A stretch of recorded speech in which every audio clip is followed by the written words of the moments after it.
Hi friends, ഇന്നൊരു അവധി ദിവസമായിരുന്നു. കുട്ടികളുമായി എവിടെയെങ്കിലും പോകാമെന്ന് പ്ലാൻ ചെയ്ത് അവസാനം ഞങ്ങളുടെ പതിവ് സ്ഥലമായ ബീച്ചിലേക്ക് തന്നെ പോകാമെന്ന് തീരുമാനിച്ചു. ബീച്ചെന്ന് കേട്ടപ്പോഴേ നിച്ചുകുട്ടൻ അവൻ്റെ ടൂൾസുമായിട്ട് ഇറങ്ങിയിട്ടുണ്ട്. ബീച്ചിലെത്തിയ ഉടനെ തന്നെ അവൻ അവൻ്റെ പണി തുടങ്ങിയിട്ടുണ്ട്. ഇന്ന് ശിവനെ ഉണ്ടാക്കണമെന്ന് പറഞ്ഞിട്ടാണ് വീട്ടിൽ നിന്ന് വന്നിരിക്കുന്നത്. വെള്ളവും മണ്ണും ഒക്കെ കുഴച്ച് അവൻ എന്തോ ഉണ്ടാക്കാൻ നോക്കുന്നുണ്ട്. ഇത് കണ്ടിട്ടാവണം മഴക്കുട്ടിയും എന്തൊക്കെയോ ഉണ്ടാക്കാൻ ശ്രമിക്കുന്നുണ്ട്. പക്ഷേ അച്ഛൻ്റെ മേത്തും അവളുടെ മേത്തും മണ്ണാകുന്നതല്ലാണ്ട് വേറൊന്നും നടക്കുന്നില്ല. മഴക്കുട്ടി ഇതൊക്കെ ആദ്യമായിട്ടാണ് എക്സ്പീരിയൻസ് ചെയ്യുന്നത്. എല്ലാ വട്ടം വരുമ്പോഴും ചേട്ടൻ മണ്ണിൽ കളിക്കുന്നതും വെള്ളത്തിൽ കളിക്കുന്നതും നോക്കി അവൾ എൻ്റെ കയ്യിലിരിക്കുന്നതല്ലാണ്ട് അവളെ ഞങ്ങൾ ഇതുവരെ മണ്ണിലും വെള്ളത്തിലും ഒന്നും ഇറക്കിയിട്ടില്ല. ഇതവളുടെ ആദ്യത്തെ എക്സ്പീരിയൻസ് ആണ്. അതുകൊണ്ട് തന്നെ അവൾ അതൊക്കെ നന്നായിട്ട് മുതലാക്കുന്നുണ്ട്.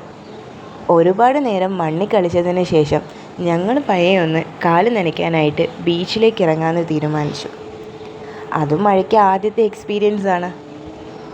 ഓരോ തിര വരുമ്പോഴും അവളുടെ മുഖത്ത് എക്സൈറ്റ്മെൻറ്റും ഹാപ്പിനെസ്സും കൂടി വന്നു. അവൾ അതൊക്കെ നന്നായിട്ട് എൻജോയ് ചെയ്യുന്നുണ്ട്. കുറച്ച് നേരം വെള്ളത്തിലൊക്കെ കളിച്ച് നല്ലൊരു സൺസെറ്റും കണ്ടതിന് ശേഷമാണ് ഞങ്ങൾ പയ്യനെ വീട്ടിലേക്ക് മടങ്ങിയത്.